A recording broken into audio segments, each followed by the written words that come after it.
Welcome to VetLine, your gathering place for veteran culture, answering your VA questions.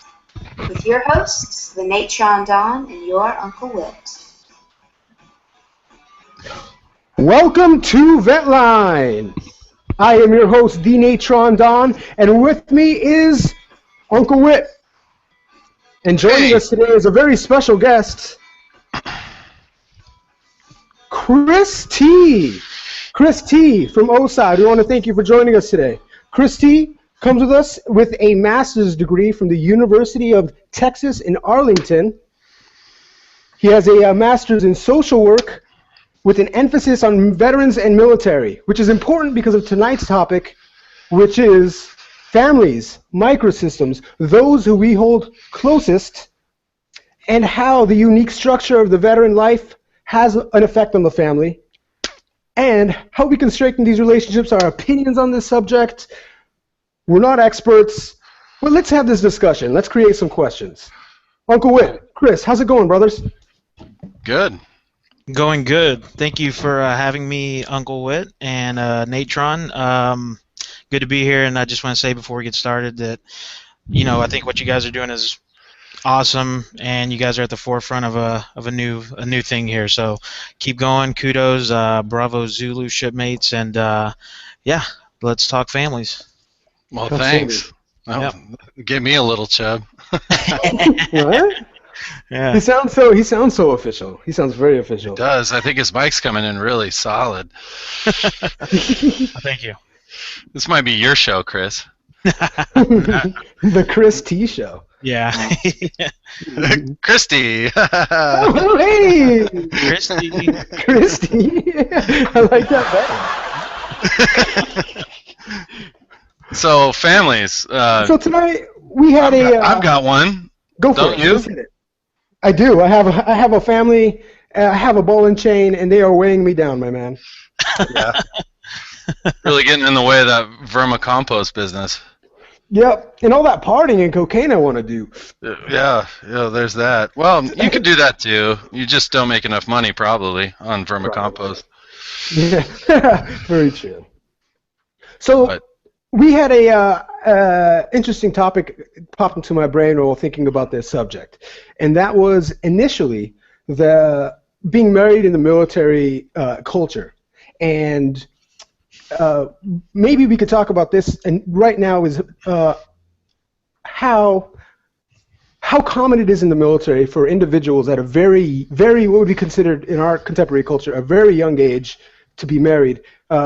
Typically, join the military, may get married, not everybody, but it is common, get married at a very young age, and then now get out of the military and have a whole new set of responsibilities that they're not ready for or didn't really think about while they were in the military receiving all these benefits.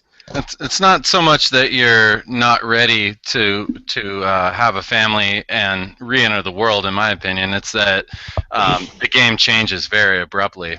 And I guess that's what I meant, is that by not being ready is you don't quite, maybe you know what's on the outside, but you haven't quite experienced it yet, if you know what I mean. Well, not with the new lenses that you have to view the world, and same with your spouse, whoever you're married to.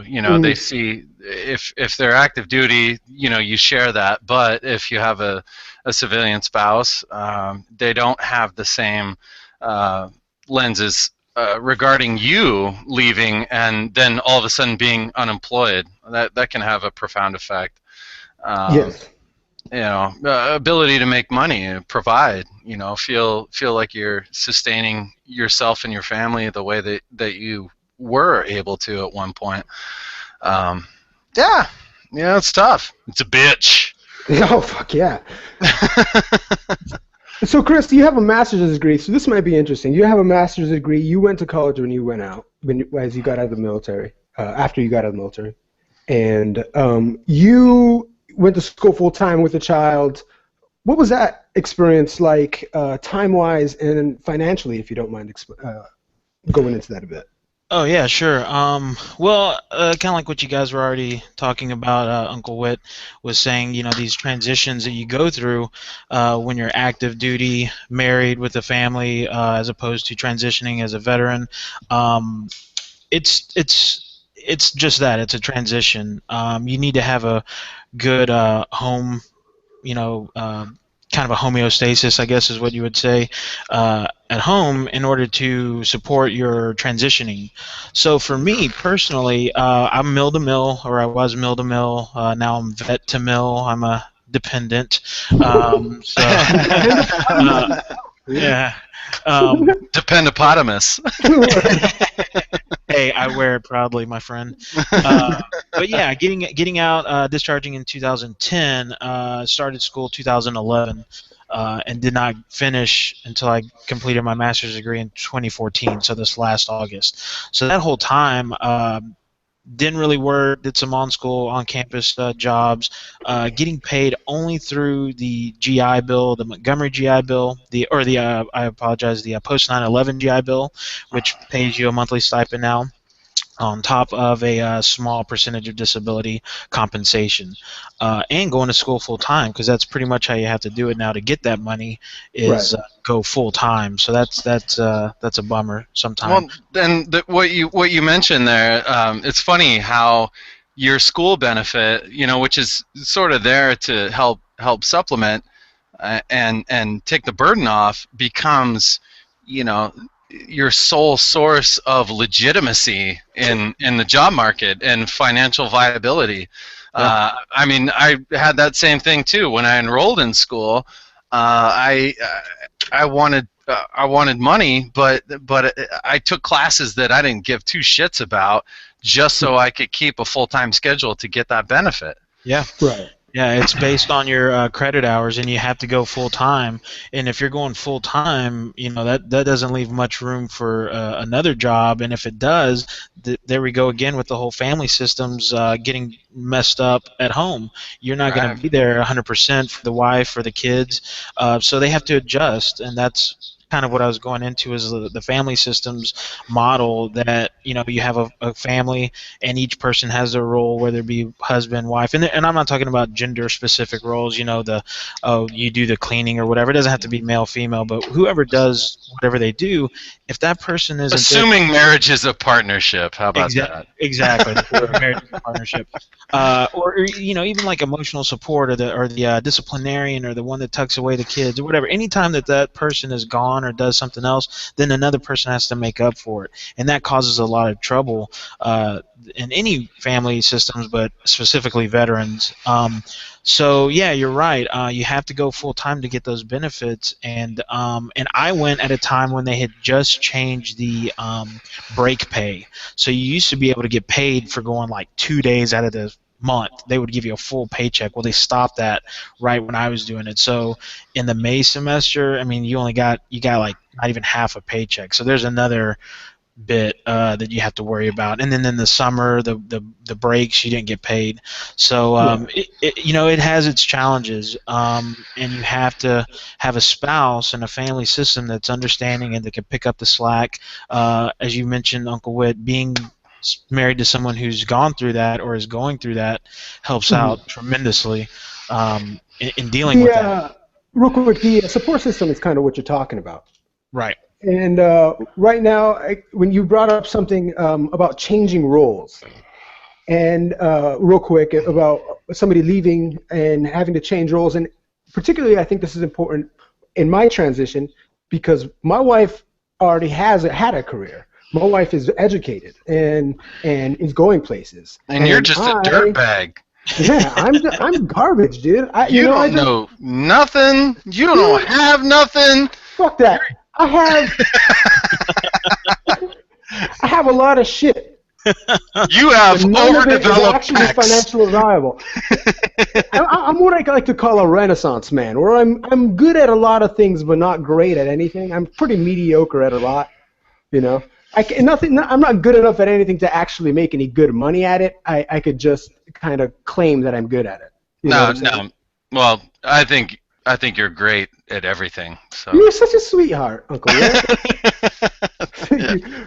But I think in my particular situation was my wife already had an occupation. I did not. I was going to attend school full time with the Montgomery GI Bill being my sole source of income, along with whatever disability benefits I had acquired at the time. It was not financially viable for me to actually go get a job because the skills that I had would not cover the price of childcare. Oh boy. You know what I'm saying? So that's the transition. We switched roles almost immediately. I was gone a lot of the time in the military. Mandatory. You have a lot of things you have to do that is mandatory. You can't get away from. That's just the fucking military. It's just the way things are. The timeline is mandatory, no fucking questions asked on both sides, you and your spouse or partner. In this particular case, it turns out we had to switch roles. I had to become mommy daddy, and she gets to run the household, and here I am I'm still kind of in this position, and I'm kind of still learning about this transition. I'm learning how to be a housewife, essentially. Oh. In a weird way. Well, you know what, and let me give all the respect to the housewives. Because I don't think it's what I would call a particularly hard job. I think it's kind of a skillless labor job. The only thing that is different, the only thing that really makes it though, you have authority to say so because of what you do in your own home. This is what I do. Let's make that very clear to our listeners and anyone that wants to get their panties in a bunch, is that this man dedicates his life to supporting his wife's career and taking care of the kids. Let's note that. There's nothing wrong with that. He also fights in his free time, does stand-up comedy and makes people laugh at different clubs. Check him out when we can give a good plug. But man, I mean, my hat's off to you, Nate, because I had a brief spell myself in that position, but you were always my guiding light. Thanks, how do you maintain that level of sanity? So I'm sorry to interrupt you, but no. But what I was saying was I consider it a skillless job. The only thing that is particularly heroic about it is that you have the worst fucking bosses on earth. You know how some people complain, my boss is acting like a 3-year-old today. I have an actual 3-year-old for a boss. You know what I'm saying? It's like that. Like my boss was yelling at me today. I didn't like the way my boss was talking to me. My bosses, 2 of them, scream in my face whenever they want anything. There's no please or thank you. They're just fucking, give it! Ah! That's who I get to listen to all day. So that's really what I think is the heroic effort of the housewife. It's trying to maintain that sanity when those screams are climbing up your spine and into your shoulders, and you just want to crush little bodies with your bare hands. It's quite an intellectually subordinate superior. Like in the Marine Corps, you have that like platoon sergeant or whoever just yelling at you, and you're like, you are so dumb, I hate you, I don't respect you. Right. Like, but I must listen. I know exactly what you mean. A lot of times when I look back in the military life, it's like I really romanticize it, I feel. But oftentimes I think about it harder, and that reality sets in of those individuals, and it reminds me why I got out and maintained my civilian life. Not that I don't appreciate the military, but it's that blind followership I had a hard time with because I wasn't exactly an achiever. Anyway, childcare. Chris, what was your experience coming out of going to school and childcare? What was your experiences financially, socially, and such? Hey, I was right there with you, my friend. I had one horrible boss instead of 2, but yeah, I also during my education, my spouse, my wife, was called back to active duty as a reservist, and she deployed. So not only was I the what did you call it, the Dependosaurus or whatever, I was really I played that role that so many stay-at-home moms, wives. It's typically the wife that does that. I played that role for 7 months, and it was tough. Going through grad school, doing internships, financially, being in charge of all the stuff back home, doing the kid thing. He was 3, turning 4. It was challenging. It was tough, but I never took time off, and I just kept going. I think that was the key, is just to keep going and keep busy. But Put your head down, man. yeah, pretty much. What did you find to be the most difficult thing, the biggest challenge for you?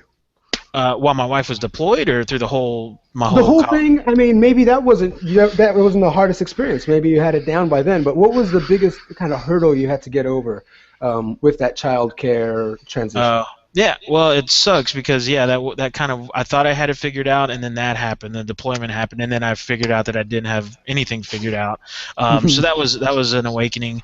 But like I said, I was in grad school at that point, so by that time I had colleagues and professors that were there to help me out, coping with it, just being in the social work field. But I would say it was just a balancing act. The whole 4.5, 5 years that I was out of the military, and in school. But before I joined the Navy, I was in college, but I was a young buck. I joined when I was 24, so I was in school before. Obviously, partied way more and didn't have to worry about a kid. So just figuring it out as I go, and I still don't have it figured out. My wife is still active in the Navy. And she only comes home, during the week, and she's tired, and I'm still figuring it out now as a graduate that doesn't have a job, going through that transition, moving to a new area. So I mean, it's just a learning process. Using those dang resources that Uncle Whit provides through his services, the local VA and just stuff like that. It's all a learning process. Well, there's many resources available. The best that I think we've relied on, and this podcast is a reflection of what we've relied on, is our friends, and Absolutely. bouncing ideas back and forth, or situations or hard times. I mean, the Don can tell you that I've called him many times from the time I separated before I got a job, and just lamented the most, horrible whatever I was going through. This probably wasn't that horrible, but I was just bitching to him about everything that I felt was jacked up about my life. But like you said, you put your head down and you keep pushing forward, and you work towards a goal. You set a goal and you work towards it, and when you make it happen, it makes that much better. So I mean, it's really cliche, but goal setting and how your goals will benefit your family is a really huge thing. Absolutely. Uncle Whit, since we're talking about that child care transition, what was the biggest challenge for you, man? Well, with not too much backstory, I guess. I would say the biggest challenge, the biggest hurdle that I felt like I had to overcome was not childcare specifically, because my son came later. My son came in the middle of my education. The biggest challenge that I had is kind of what I touched on earlier, was the way that my spouse saw me after not having what I had in the service. I had a job, I had responsibilities, I had a management position, and in a lot of ways that was sexy, and will always be sexy. I think when your spouse is kind of calling shots or telling people what to do. Oh yeah. My wife was an officer. She told me what to do. Shooing. And she still does, and that's sexy as shit. But when I got out, that sort of floundering. You and I have talked a lot about being, these kinds of men of big dreams and big ideas, and really just far-fetched, far-reaching ideas. But she knew that about me, yet I still had this grounding reality, being the military and a job. When I didn't have that, all of a sudden my big ideas were not the same. They weren't as important. They didn't mean as much because I really didn't have a pot to piss in as far as my credentials and and worth. I was a veteran, and contemporary culture being what it is, I would be just as well to stand out on a freeway off ramp with a sign, and maybe then I would make some money if I was bringing something home. But don't they bring something in like $15 an hour or something? I don't know. Yeah. I don't want to get into that, Chris. You might have more insight on that as a social worker, but That was a sidetrack. I think there's a lot of I don't believe a lot of that stuff about these guys. You brought up something really important. Yeah. And that is that kind of loss of a ability or a position. It's almost like you lost, like you did. You said it. Great, you lost your management position. And you lost your identity. It's more than a position. Whether you did 4 years or whether you did 20, you gain a certain sense of identity through this culture, through this indoctrination of military life. Absolutely. And you proceed hopefully with confidence as a service member. Your training and everything that you've learned. Yeah. Well, it would make sense that there would need to be some sort of spousal image transition, your image in particular, especially if you were married while you were in the military and met this individual while they're in the military. There's probably something about you being in the military and that image and that posture that they just love, right? That dude in the uniform. But now they've got to transition those feelings into another person, into this totally different person, into this new identity. Someone that has lost something. And so there's that emotional transition. Right. There was a huge emotional transition, and like I said, we're talking about hurdles. I think my wife would say the same thing, is learning how to look at me, and then learning how to respond to the way that she looked at me. And of course, fast forward a little bit, I started my education. I started it while I was active, but began finishing it, and then she was pregnant, so things must have been looking up, She looked on me with a keen eye at some point, and so then all of a sudden this child is about to enter our lives, and that's a whole other thing. But so let me ask you guys this, if you don't mind. It sounds like you guys going back to your active duty time. Did you guys have any trouble transitioning from your deployments and coming back? Just kind of knowing that you guys were married at that time. Did you guys have any transition problems after your deployment? Do you want to go first, Nate? Yeah, I'll go first. I'm not trying to psychoanalyze you or anything. No, dude. That's why we're here. We got to psychoanalyze each other. You know what? I will say that there was something. And I talked to a lot of individuals that kind of had a very similar experience. And that was that coming back, I made this transition from being a war fighter and being vigilant and not only being a manager, but somewhat of a saver of lives, and having this crazy autonomy and this just a sense of importance that I had never ever experienced before. Hospital corpsman, what up? Woo! I went back into my civilian life, and now I didn't have this mission, and I was so used to kind of living under the sense of vigilance and impending violence that I had a hard time transitioning socially in a weird way. I didn't quite understand why. I still don't exactly understand why, but particularly because I wasn't very introspective at the time. And so I felt I had a little bit of emotional, social communication issue with my wife, particularly after my second deployment after we were married. That kind of manifested itself in irritability, common irritability, or in fights. it was a transition of her having to transition to the way I wanted to live and me transitioning to how she wanted to live and our lifestyle together. It was a whole thing that we had to kind of I compare it to adding a chicken to your flock. If you know what I mean? Right. So when you add a chicken to your flock, the entire balance, the homeostasis, like you said, of that flock becomes out of whack, and they gotta fight all over again. Boom, boom, boom. They gotta. Everybody gets to box it out for their position again. And that's kind of how I felt it was coming back out of deployment.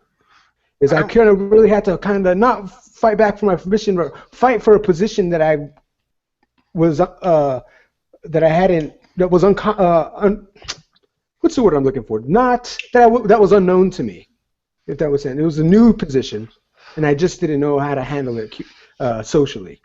During your first deployment, I hung out with your wife down in San Diego, and I don't know, what you're saying brings back a memory of her and the kinds of things she was saying, and it just a lot of love in that family, man.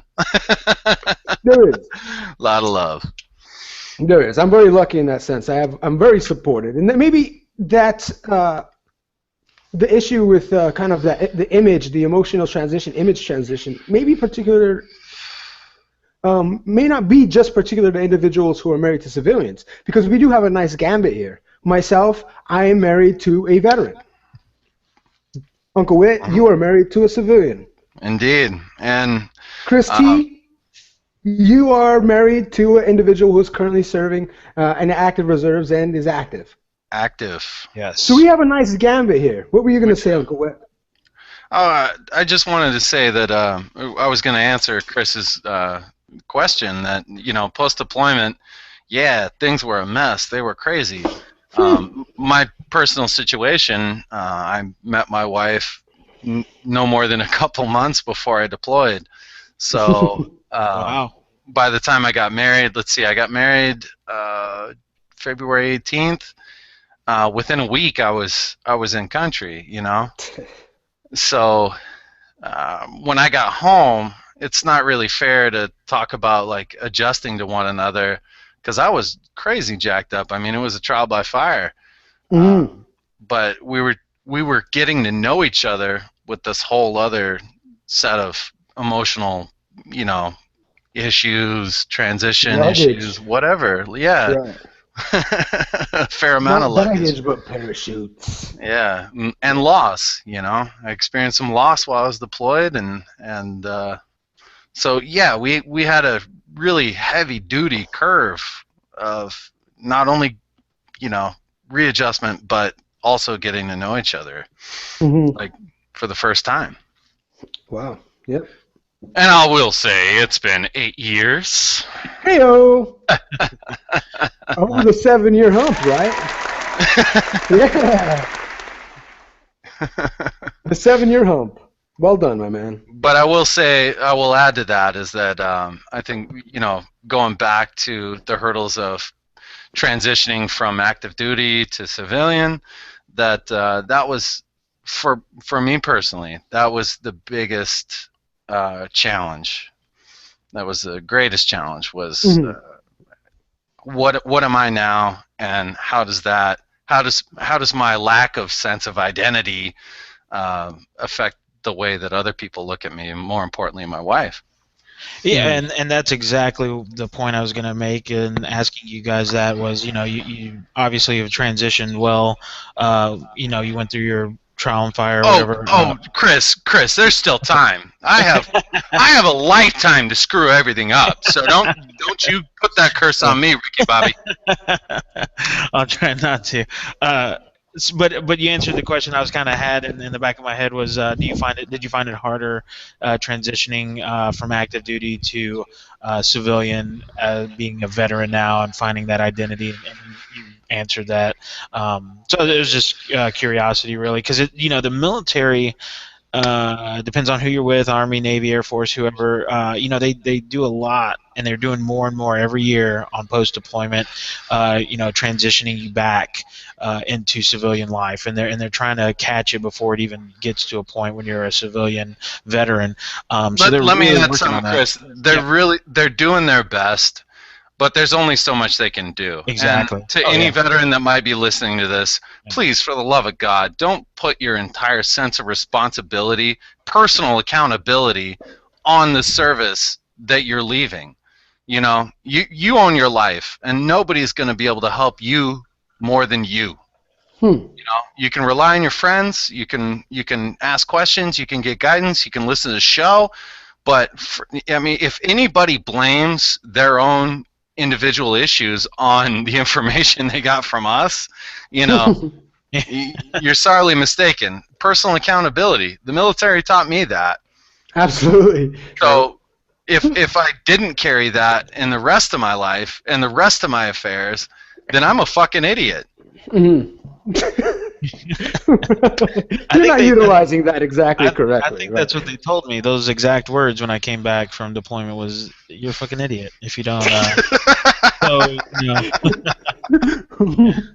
Don't be a dirtbag. You gained a brilliant set of tools, and a new way to look at the world that a lot of the world, or at least the United States, doesn't have. I mean, you're brave and you're lucky, Right. I was wondering, I wish I had done a little bit of research into this, and I would have thought of this earlier. But would you guys happen to know off the top of your head, maybe some family counseling services available to veterans, particularly, or maybe through the VA if there's something available? Yes. You do, Chris? Yes. Oh, neat. Let's hear about it. Well maybe I can learn something. Well, one of them in particular was, and Natron, we talked about it previously, was the vet centers that are available. If you don't know what a vet center is, it's a facility where veterans can go if they have been in the theater of combat from any of the conflicts or wars that we've had. You can go there if you got a DD-214. Yeah. And also military sexual trauma. And you don't have to have a claim. The echoes. Hey, fellas, the echo's going on again. I got to interrupt you. Oh, sorry. Okay. The how's that? A little better. We're getting there. It's a studio issue here. We're gonna have to get the studio guy to fix that for us. But no. So there I was. Bald Steve. You can go to these vet centers, and they have programs set up for families, spouses, any service like that. And I was going to say you don't have to have a disability claim with the VA or anything like that. I mean, the only reason I know this, I volunteered briefly at one back in Texas, and they're really good services. Also, if you have access to base, they have facilities on there. I think those are more for active duty personnel, though. Obviously, the fleet and family services. But if you can find their phone number, maybe they can give you civilian or veteran services for families in particular. So that's about all I know.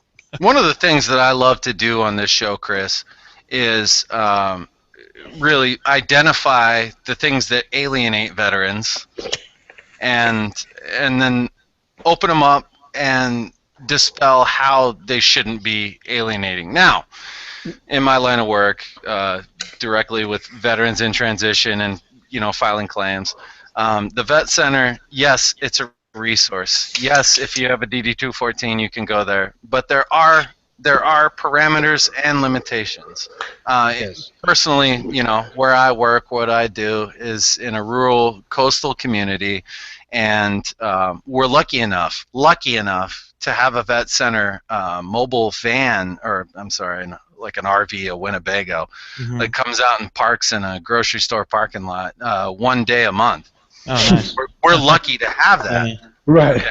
So for any other veterans that might be outside of big communities, big cities, If you have something like that, yeah, it's there, but the things that are there for you, if you're not in those communities, the limitations are significant. So maybe that's my segue into what where do you get those resources? Yeah, and then you're absolutely true. The vet center where I worked serviced as like a 60-mile radius. So yeah, if you're on the outskirts of that, if you live 59 miles away, then, what are you gonna, you gonna drive all the way in, or find something else? But yeah, you're absolutely right. And Nate, cue up the applause, Nate. What you need to do. What you need to do is go get connected with a local veteran service officer or veteran service organization and find out what counselors, what private practice therapists, counselors, family whatever guidance folks, who's certified through the VA. There's plenty of private counselors, audiologists, optometrists, you name it. The list can go on of people that are certified through the VA, through referral, outsourced payment. And, if you look into that, normally through your local VSO, you can find out who does work with the VA. And then these particular services would pertain to family counseling and such. Yes, absolutely. Here in my community, I've been in real close touch with several counselors that have their certification through VA facilities, and they're authorized to receive referrals and payment and that kind of thing. And a lot of times, these are the people that really, really care. I mean, more than, not to downgrade any other vet center or counseling center service, but anything veteran associated can be often overrun with volume. It's probably the source of our greatest angst as veterans as a culture, that we don't get the sort of hop to kind of attitude that we feel like we need individually. Service. We don't get the service. The service, because the service itself is so flooded. Right. That being said, there's a lot of local resources that are available that are certified through the VA, that are private, yet you can utilize, and getting with somebody that knows where to point you in that right direction. I can't know every community, but I do know in my community I have at least 5 counselors that are certified to receive counseling payment through the VA. They deal with families, they deal with military sexual trauma, they deal with combat trauma, you name it. Outstanding. And how would we get in touch with a service like this? Just go try to make a VA doctoral appointment? Well, you want to get the referral from either a primary care doctor, or call your regional medical center and say, I'm looking for outsourced referral services. It might fall under what is it? What did we talk about a couple weeks ago? The Veteran Choice Act? Yeah, Veteran the Choice Access Card? Choice Card, yeah.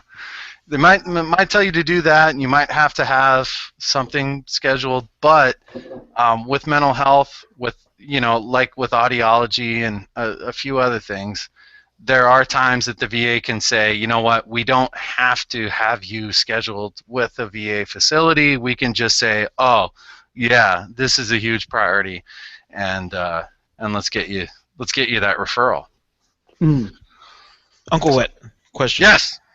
Through any of those, and in your community, and I'm guessing this would be all over the country, do you necessarily, or does the veteran necessarily have to have a service-connected disability with that, or can they just walk in there? I was just curious. Not necessarily.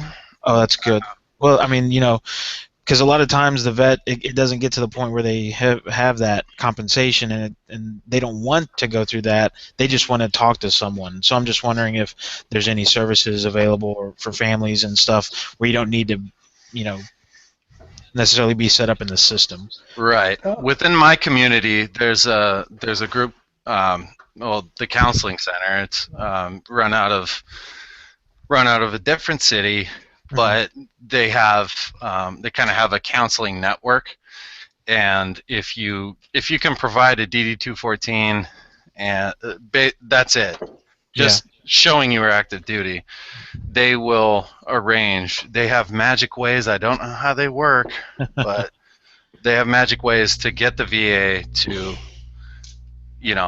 get you scheduled and get some counseling services. That's awesome.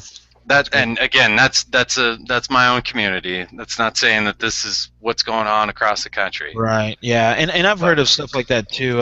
There's stuff in the community that Natron and I live in that are similar, that offer services, and sometimes it'll just be someone to talk to. Maybe they'll offer services for a limited time, but it's definitely something that is useful. So, but that's good to know that they're in your area as well. Without revealing too much, has either of you experienced any type of family counseling? And again, without giving out too much detail, kind of give us your impression how that went, and whether or how you value that. Oh, you go ahead, Chris. Thank you. I'd be happy to.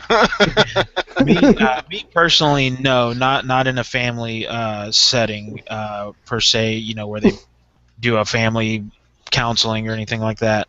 Mm-hmm. But I have utilized counseling services before I was in the field as a veteran transitioning back into school. I used services for myself on campus.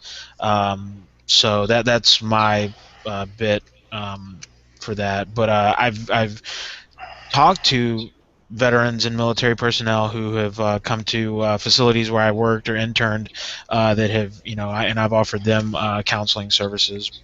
But me personally, I don't have that much experience. What about you, Uncle Whit? I have sought services, not through the VA. That ought to be noted. But I initially sought services through school, and then when I got this job, I got them personally and for my family, my wife and I, and again, not through the VA, but identifying certain things like I've already talked about to the rest of the world tonight, identifying, I guess, missteps or ways that we could learn to treat each other better. I really benefited a lot from, sitting down with somebody to give an, objective opinion about how we communicate, my wife and I, and, strategies to help communicate better, more effectively, and more loving. So I will never sit around and talk a bunch of smack about counseling or seeking a third party to just listen. Right. I don't know how that plays into the VA per se. I don't know how to connect veterans and their family, their spouses, directly, but I do recommend it if you can do it. What I wanted to also tack on to what we had said earlier, that one of the big things that helped me and has helped my family is community engagement. Getting involved with like your local American Legion post, any kind of volunteer, community-related activity that builds personal, community, and family bonds. And it really goes a long way, and I encourage anyone listening to get involved with that kind of thing, because you will also find out about other services. You'll talk to people and network and, get right. I guess would you recommend family? So you would recommend family counseling to somebody? Yeah, well, not to like just blanket everybody, but No, but like initially you're came having a up, hard time talking with your spouse, and they're having a hard time listening to you. right? And Then you feel like this has definitely benefited you. oh, absolutely. But you got to go into it with an open mind. You can't just go into it going, I'm fucking right, and anyone that says otherwise can go fuck themselves. You can't do that. Right. You got to leave that at the door. You got to be willing to listen, and also willing to share in an honest and sort of what's it called after men have sex? They're vulnerable. Refractory. In a vulnerable way. Oh. Sorry. I wasn't expecting that word when you said that. Yeah, aren't we vulnerable? And you're like, oh God, I'm so weak. Sometimes I cry, dude. If it's good enough, you do. Yeah, it's that deep cry from your diaphragm too, like right. Yeah, Deep like if you look in the mirror, you would scare yourself. It's not weeping from the belly. Right. It's my California medication. That's what I do, because I'm bad as fuck. I cry after sex, motherfucker. I think there's also something to be noted about individuals who seek counseling services, in that there's nothing to be embarrassed about. There's in my culture, especially growing up, there was a lot of kind of looking down on individuals who seek counseling services. Stigma. Yeah, there's A definitely stigma, man. But some of the people who were the biggest critics probably needed counseling the most. Yeah. You know, and so but what I'm saying is that even if you just feel like you need to be optimized, I feel like go for it. You Dude, know? tweak the engine, man. Exactly. And the thing about that too is that you don't have to go into one counselor and expect that they're going to solve all your fucking problems. It's like a doctor. Not every doctor has all the answers. Not every doctor is going to vibe well with you, or make you feel like they're giving you the best information or whatever. I mean, we work with doctors. Some of them suck. It's just a fact. Some of them are great, but they're human, and in being human, you can't expect that one counselor is gonna really open up all these doors that we're, touting out, putting up on a pedestal. You gotta shop around, man. You gotta be objective yourself and say, hey, is this person really doing anything for me? Not really. Well, go fuck themselves. You gotta be objective. So just because one doesn't work, or don't leave and say, counseling is bullshit. I heard that a lot. I gotta talk to this shrink, and he's so full of shit. He wants to talk about my mother, and whatever.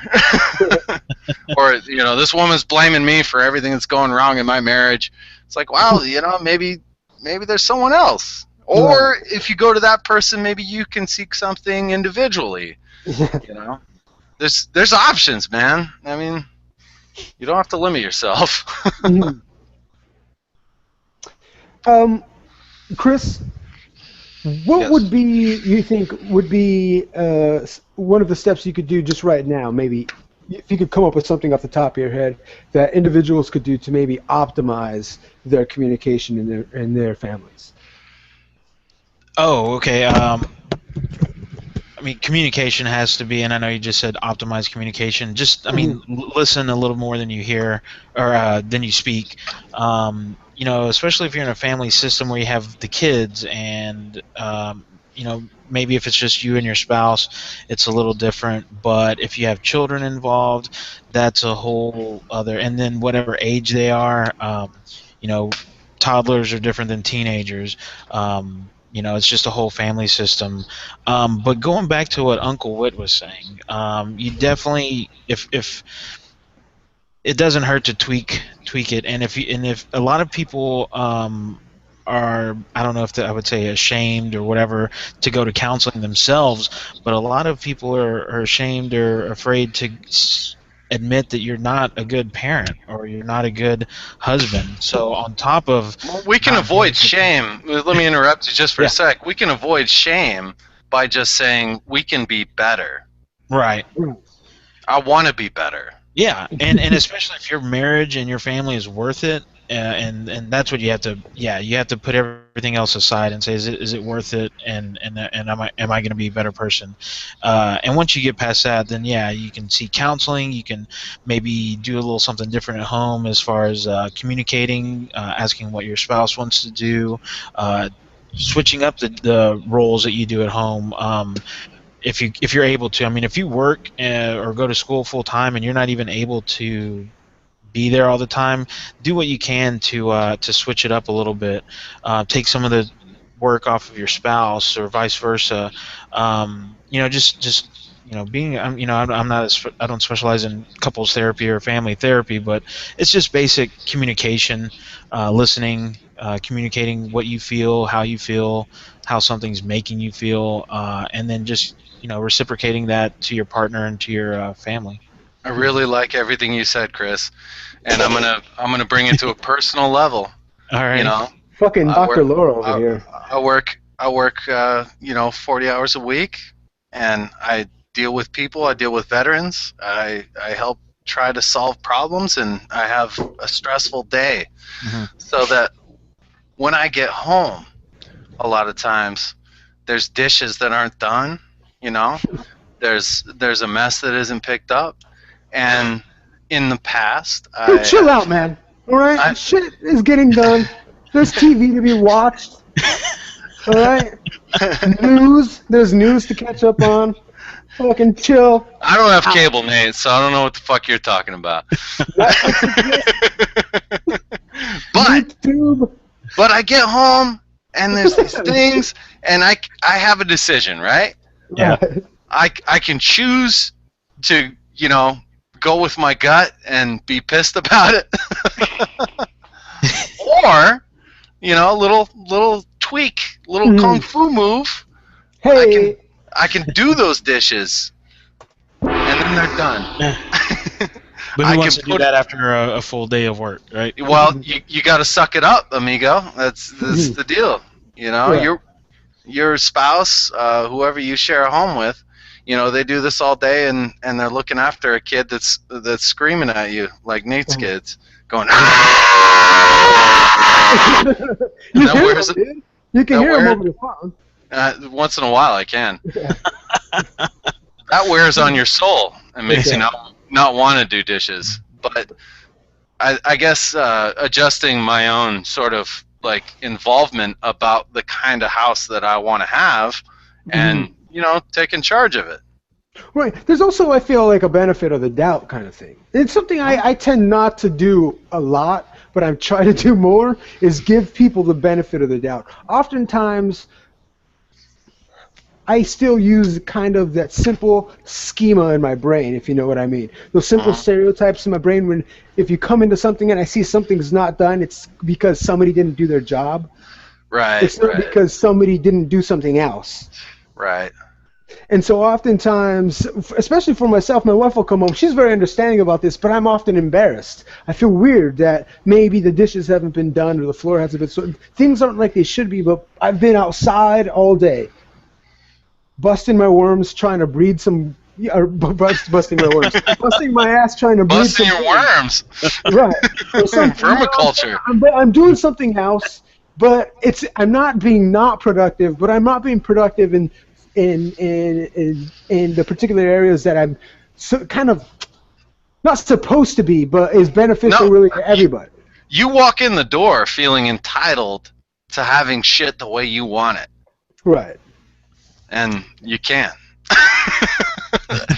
I only say that like so aggressively because that was a lesson that I had to learn. Mm-hmm. I would walk in the door feeling entitled to everything being the way I wanted it, and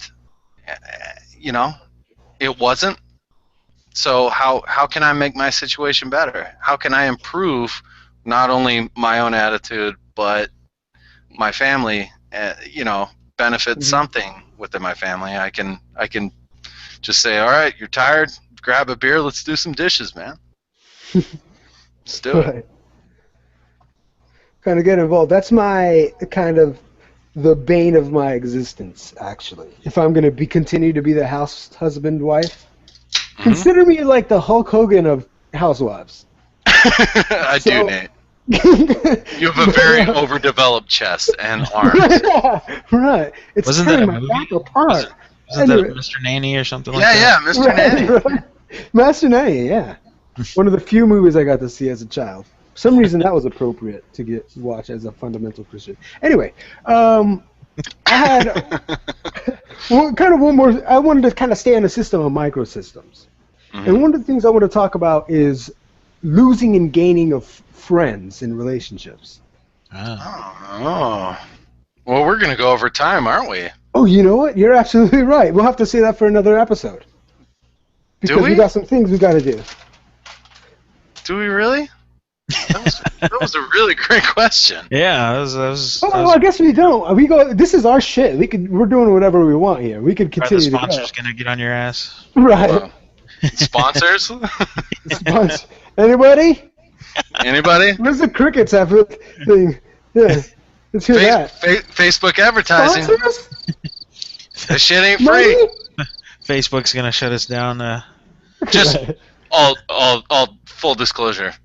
If you are a commercial enterprise, you will be forced to make a substantial donation to your local American Legion post, and then pay us to say, "Hey, what up, X, Y, and Z Roofing Company?" Chico's bail bond. Taking the moral high road. Chico's bail bond. So you guys want to get into that? Let's talk about that real fast. I think it's a really important subject that I experienced, and that was kind of, I guess I would call it for myself, consolidating my friends. What's your experience in kind of the losing and gaining of friends, veterans, and what's your feelings on that? Chris, go. I'm a people pleaser. I make friends wherever I go, and I just like needing people. Make so friends wherever we go. I don't really. Good for you, Chris. I just can't help it. I'm just beautiful. Look at me. Oops, that was the wrong one. But anyway, yeah, you definitely have your military friends. Also the wrong one. What I found, kind of, people will tell you something different, but in my experience, and I think you have something to say about this, Uncle Whit, was when I went to college, I joined the Student Veterans Organization at my university. Now, I did this because the other organizations, I was almost 30. The fraternities were out of the question. My bachelor's degree was in something generic. Their organization wasn't really happening, so I found the Student Veteran Organization on campus to be somewhat helpful. Did I hang out with those guys off campus? Not really. But whenever we were on campus and we had our organizational meetings, it was kind of neat to hang out with them and just BS about our old times and where we were and where we deployed and stuff like that. I still keep in touch with them. Facebook. Well, be noted to the listening public that Chris, you and Nate met in service, and you guys, yes, you guys have maintained a friendship. Yes. And so, why is that? I guess part of Nate's question too is asking, like, why do we lose touch with some of our military friends as well? Exactly. Yeah. What is it that kept your guys' bond, tight? I think it had a lot to do with how we met. It was in training, so we kind of relied on each other. We were battle buddies, as it were. So we would take care of each other on the weekends. Fucking battle buddies. Really, he sat on my girlfriend's couch and drank beer while I lied with her in the biblical sense. That is correct. Or battle buddy. Your wife. Right. Who was an officer. Hello. Dun, dun, dun, Dun, dun. Why am I saying that with my mouth? Yeah. So yeah, I mean that's how our relationship started, and he's a pretty cool dude. So and it lasted after that. And it's okay. Yeah, he's all right. Hey. But I think Yeah. where it solidified to where, because he was dating at the time. I had not met my wife at the time, so I was single. But I think where it really solidified us for, I would say for life, I guess, Yeah. is when I was deployed and my wife was pregnant with our first child. Mr. Natron and his wife took care of my wife. While I was gone, and I could rely on them, specifically Mrs. Natron. And then Lieutenant Natron. Right. So, well, to be fair, there's another part of our relationship that makes it a lot easier. Is that we didn't really even prompt this kind of relationship, but they kind of moved in together while we were both on deployment, in the sense we supported each other. And that kind of really just helped kind of solidify a family bond, I think. Yeah. Well, but both of you have also, probably seen a couple friends go by the wayside, military Absolutely. and otherwise. Yep. I could tell us a very similar story. So not only full disclosure, Chris and I lived with each other for a while. And I will admit that a lot of times when my friends go away, out of sight, out of mind, really kind of exposes itself. And I have another friend, a really close friend that I also, we also lived with each other for quite a while. Actually, I have two friends. One that I haven't talked to in like 5 years, and I lived with him for 2 years.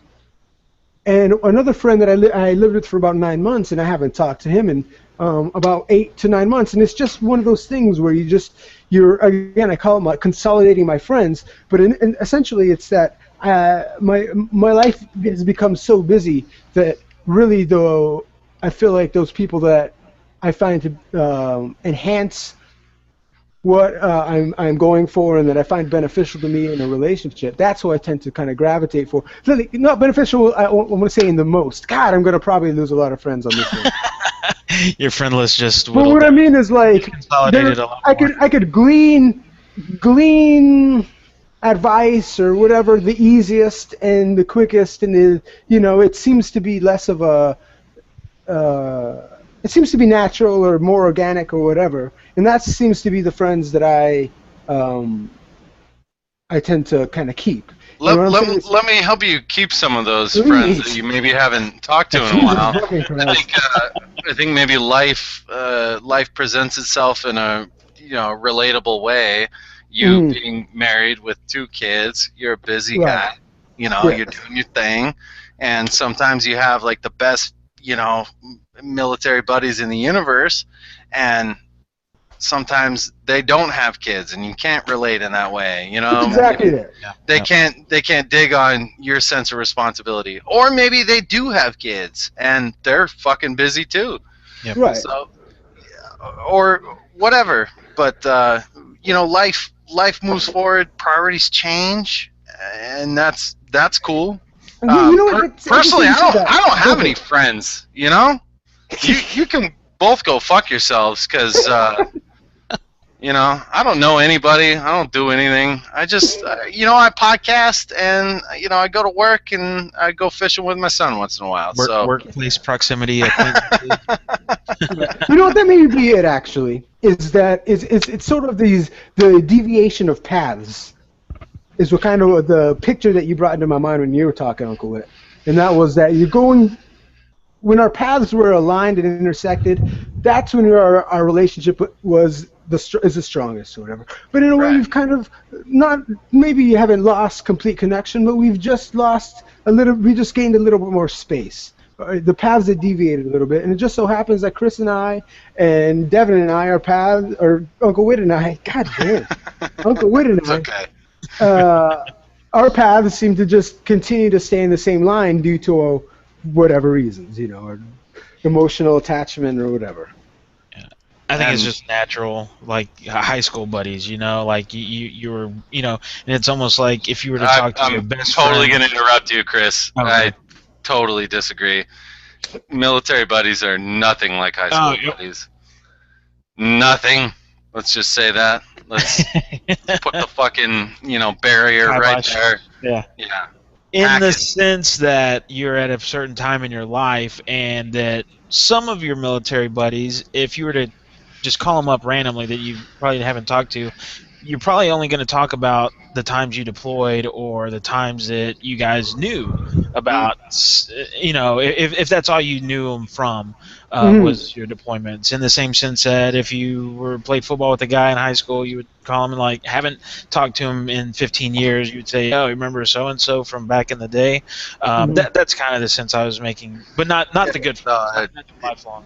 Well, good friends, and but if any of the Marines that I had the pleasure to serve with called me up, man, it would just be like, we don't have to talk about deployments. Let's talk about how the fuck are you doing, and that's why I wanted to, hack that. It's just the bonds that I feel like I created in service are the strongest, in sometimes, and wife and son forgive me, sometimes more important than the ones that I have, the responsibilities that I have.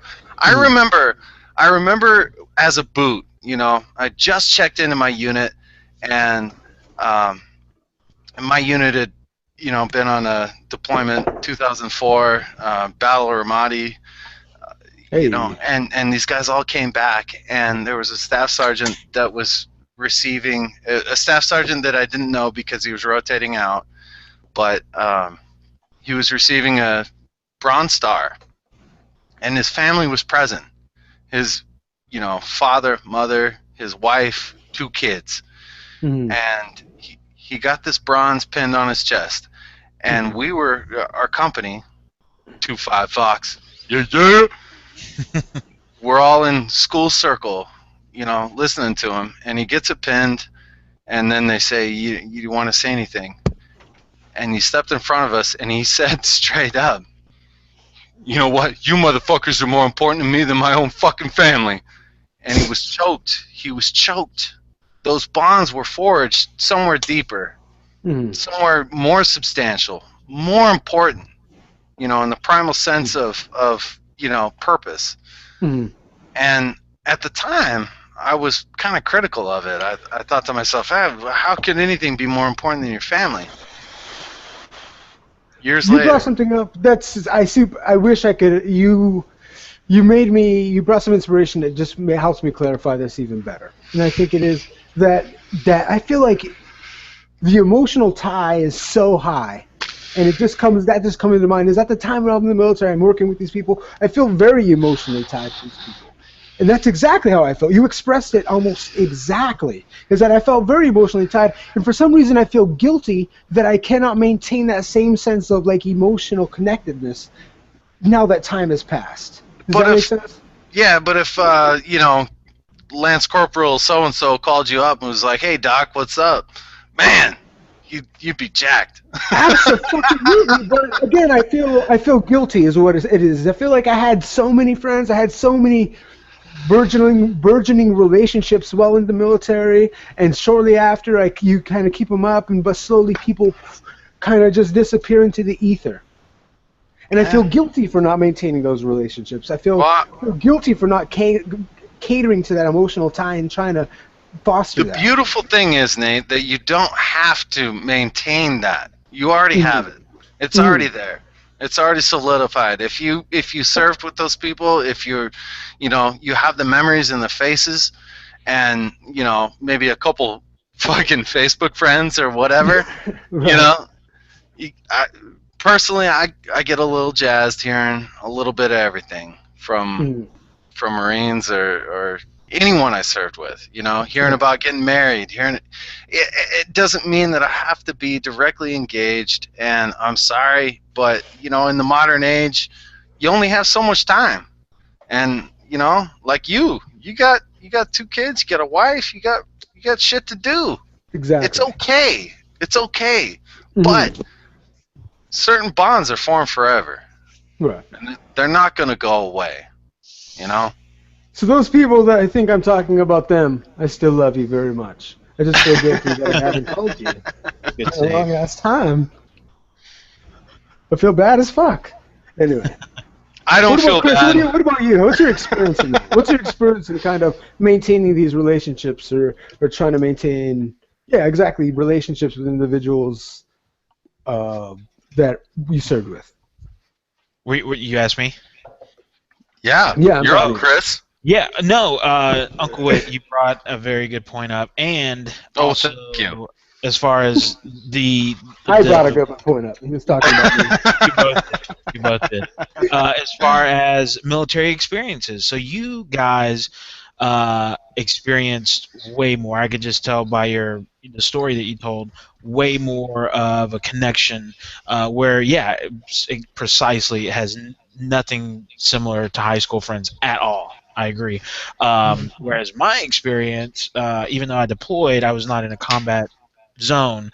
So my experience with my Marines was almost like high school. Like, we were good friends. We hung out a little bit.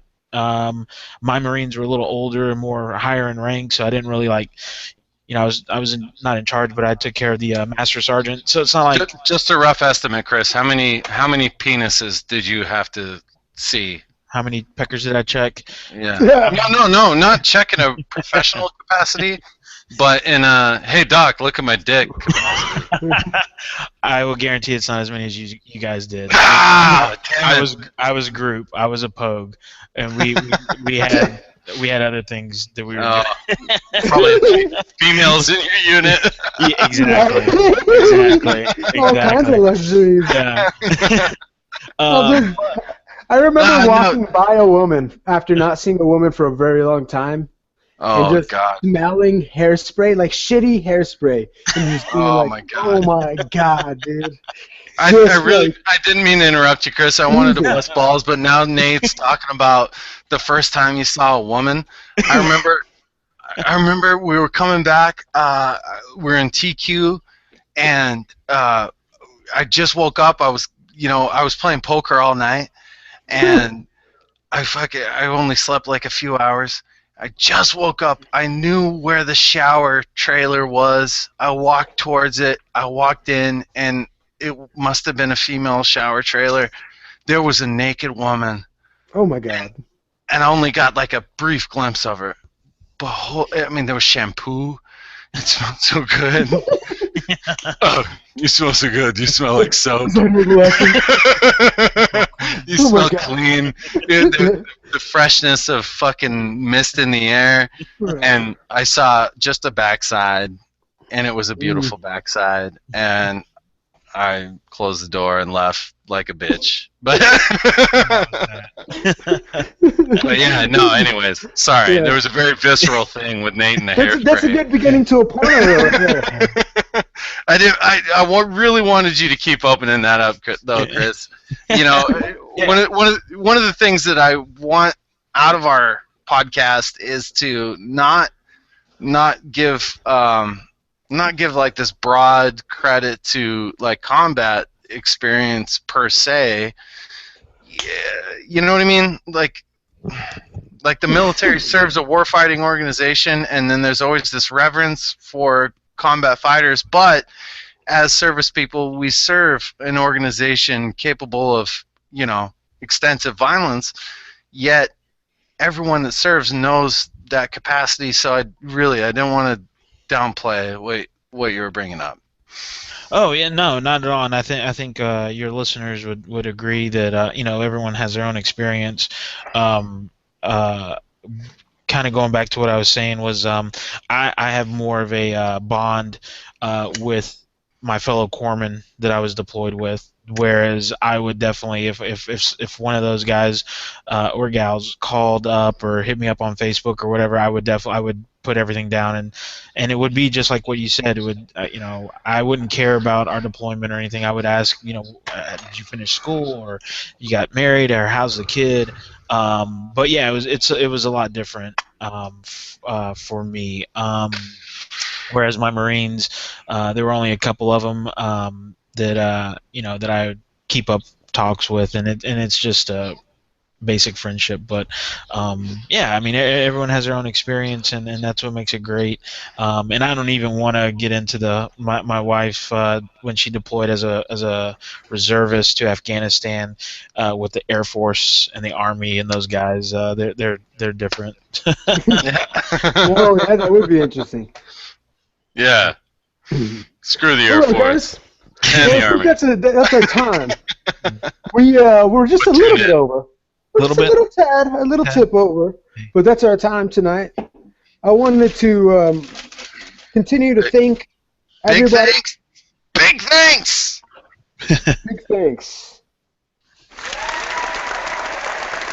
Chris, thank you for coming, man. Thanks for talking with us tonight. Thank you for Chris. having me. Again, it was an honor. It was a pleasure. Your insights are great, man. Appreciate you being on. Yeah, hopefully we'll have you back sometime. Good. We have a couple people that we need to thank again at the end of our show. We have a GoFundMe account under VetLine Radio. It's www.gofundme.com/VetLine Radio. And we have a number of individuals who have donated, who we'd like to give thanks to and illuminate. The first is Arturo. And where's Arturo at? San Diego?